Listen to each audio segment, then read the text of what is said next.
it's time to add some extra complexity to our logic. We have our counter counting up every time a timer runs. Maybe I would like to disable this flow from running. So I'm going to need an extra configurable param. Now we've done this before. Let's have a look in our data miner. We've done this before using a health check.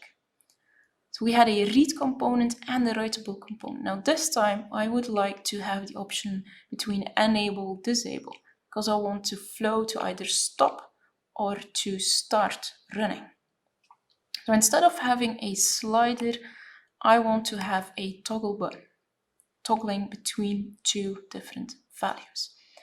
Now let's go to our definition and use the same steps as always. We're going to use our snippets.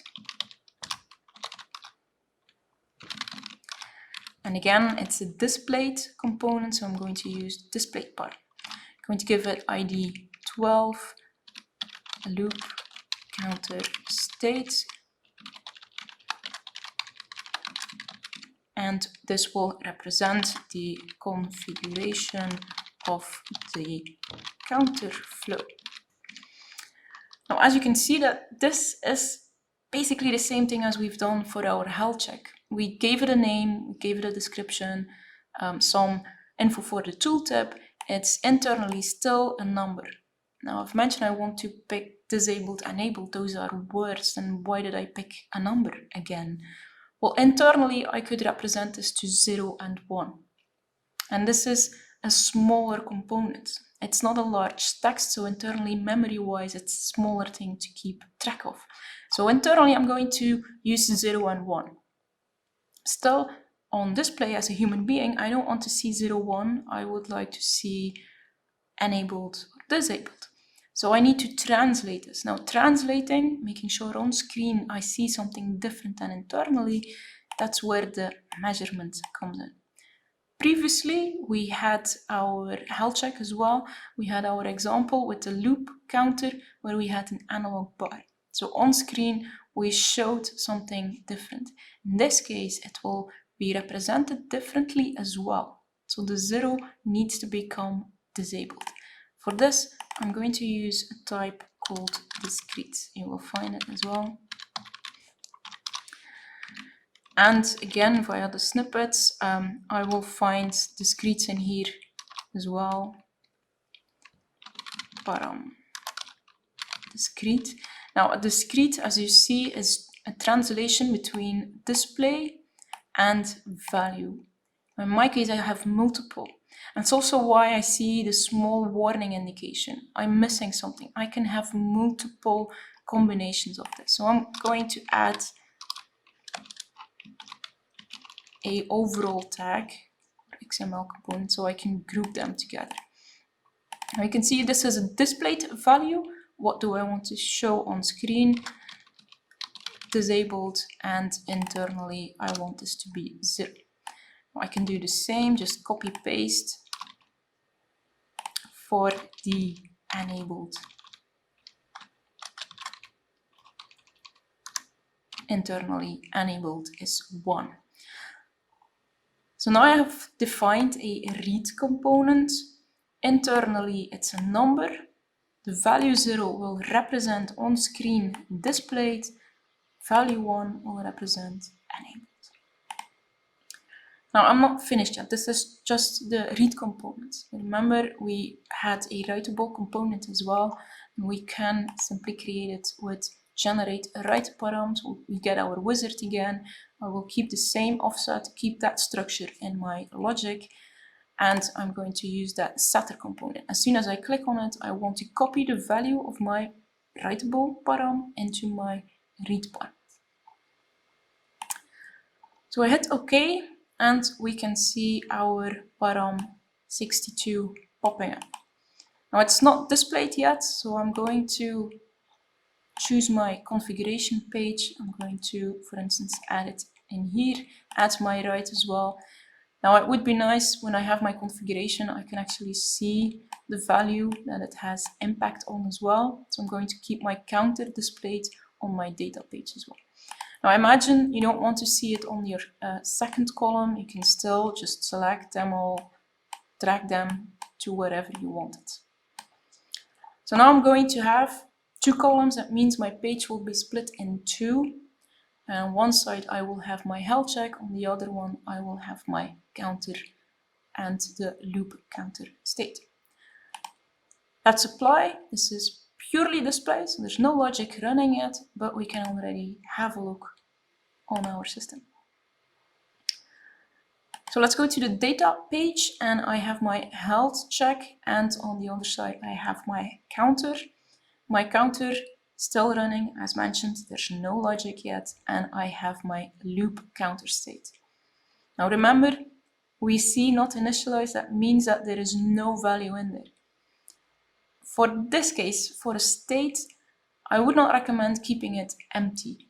It's best to set a default value in there. We've seen that before, so let's apply it on this param as well. So we have our loop counter state, and I'm going to add a default value. Default value is the internal value, so it's 0 or 1, whatever you want to pick. In my case, I just want to have it disabled by default, so I'm going to set 0 because 0 represents disabled. When I publish this, we will now have a disabled value in there. When I click it, we have enabled, and I can toggle between the 2 as many times as I want. Now we would like to add some logic in here as well. So as soon as I hit enabled, it should start running the counter, and when it's disabled, it should stop counting. How do we do this?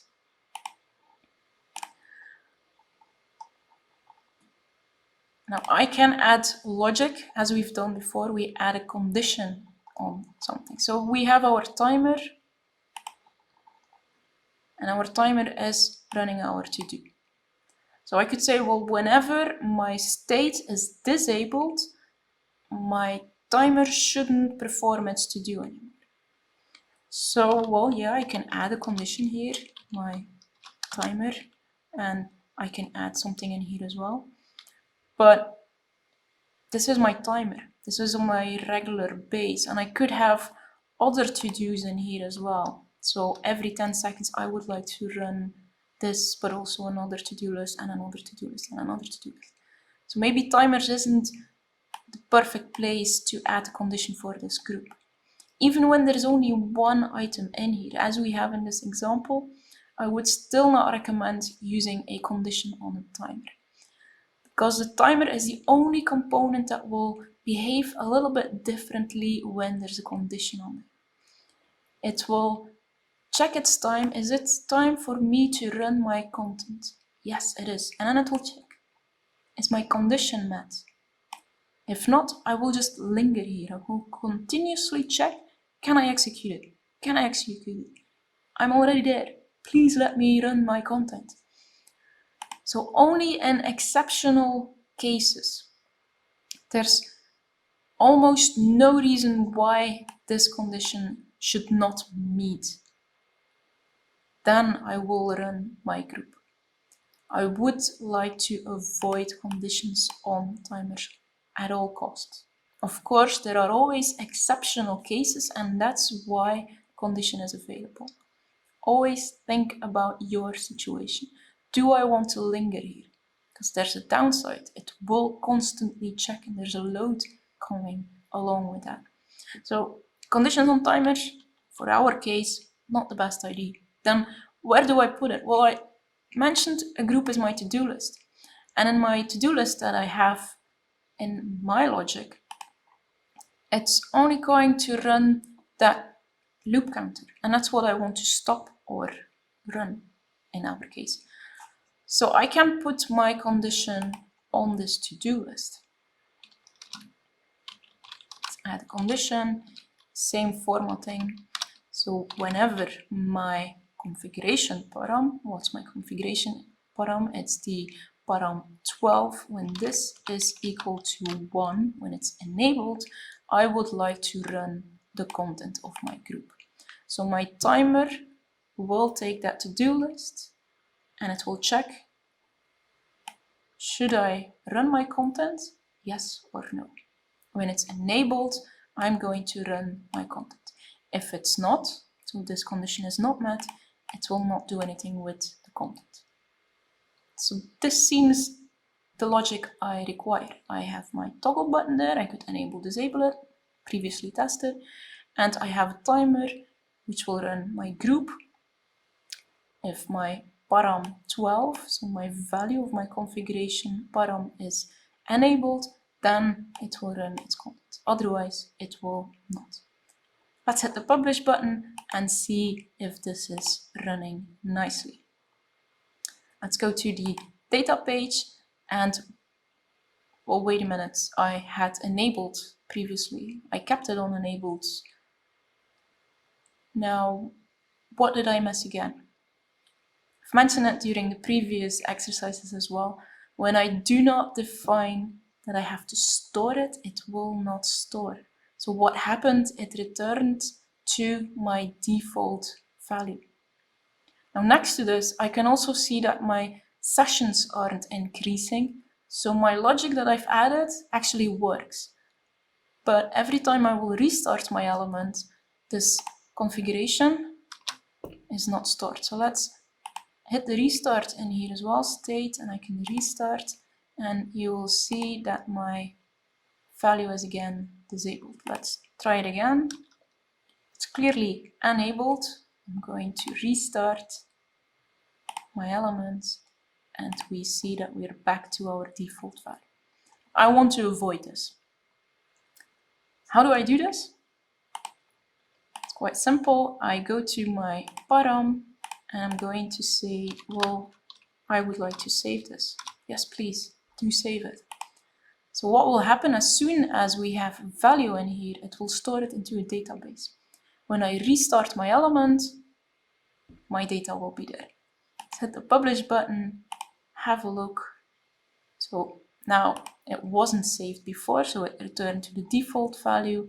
I'm going to enable it, and this time going to restart my element, have a look, and there we go, we have enabled. Let's take a moment and go over the logic we've already implemented. Let's see if we forgot about some things or not. So we want to have a counter counting up every time our timer was run. We have a timer every 10 seconds. We count it up until 5. When it reaches to 5, I want it to reset again and go back to 1. I also wanted to have a configurable param. I wanted to enable or even disable that logic to run. I click on disable, it stopped. When I hit enable, it started up again. Now let's see if this is actually working quite nicely with a interaction as well. Let's go over and do some validation tests. We have enabled my current state and it is running quite nicely. When I hit disabled, it is stopping. This is correct. Let's hit enabled again and we can see it's jumping to 3. Let's do a few more tests. Let's go back to disabled, enabled. Now it didn't change. And let's do another test. Disabled, enabled. I would expect when I hit enabled that it will start doing things again. Same as for the startup. At startup, I mentioned that I have my default value. It would immediately jump to 3. We can test this again and say restart. We have our counter and it went from 3 to 4. And I would expect the same thing to happen when I hit the disabled button. Now, why is this not happening. Let's investigate our development and see what's going on. So what I want is, as soon as I hit my writable component, I want my logic to verify should it run or not, all depending on what the value is. So it could be disabled or enabled, but as soon as I hit it, it should recheck this, same as it does at startup. So I would expect something linked to my writable components. Well, the only thing I have currently is my read component. Still, my logic does run correctly. When it's enabled, it's running. When it's disabled, the counter is not running. Now, why is this? Well, we actually only verified the initiation by timer. We didn't check the interaction part. So a person can select a new configuration. We have our timer initiating things, and then we verify. But this to-do list is not started via the interaction. Let's go and add that as well. What I need to do is have a trigger on this change of writable component. We can add this by just clicking on that triangle. We have our generate new trigger on change. Well, as soon as something changes, I want to do something, or I want an action to take place. I will call this 62. Why? Because my param has ID 62. I'm going to call this on change loop counter. Let's make this a capital L. And it will run an action with ID, doesn't exist yet, 62. What should it be doing? Well, I want to run my to-do list again. So I will have an action, just an action with the ID. Let's go back, 62. And I want to run loop counter flow, for instance. And this is my ID of my group, because it's the group I want to re-execute. So I will have ID 11. What? It's a group. What do I want to do? I want to execute. Execute means I'm going to grab that to-do list.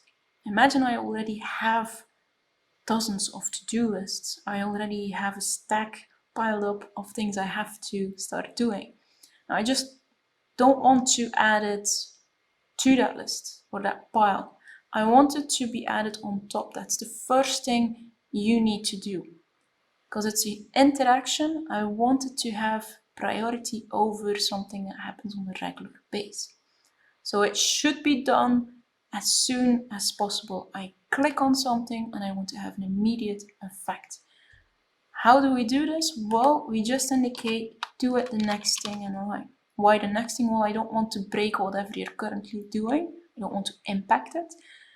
But the next thing you do, the very first thing you do, will be this one. You will refresh it. So let's hit the publish button and see how our result looks like. So our state was still enabled. Let's just have a look if the logic is not broken. It jumped to 5. Let's wait and see if it's still going to 1. It will reset and go back to 1. There we go. Let's disable it. Now, as mentioned before, disabling, I will not have a visual effect. So let's hit the enabled again, and we see an immediate change. Remember, previous test, we could see it as well. Let's check it. Again, we have an immediate effect. Now, how come in our previous test we did have a moment where we hit on enabled and it did change? Well, that timer is still running in the background. So when we just happen to be clicking on our configuration when that timer time is run, or is almost going to run, we have a shorter wait time. The maximum wait time we would have had was the 10 seconds, almost 10 seconds, maybe 9 dots, whatever, the 10 seconds. So it could be that sometimes it works, sometimes it doesn't. We'll have a look if the interaction is there. It might be linked with the timing. You have a regular time, it will perform something, and if you just happen to be close to that time in your interaction, it might feel you have changed it or you have initiated it, while it's actually that iteration. So be careful when testing, be a self-critic on it as well.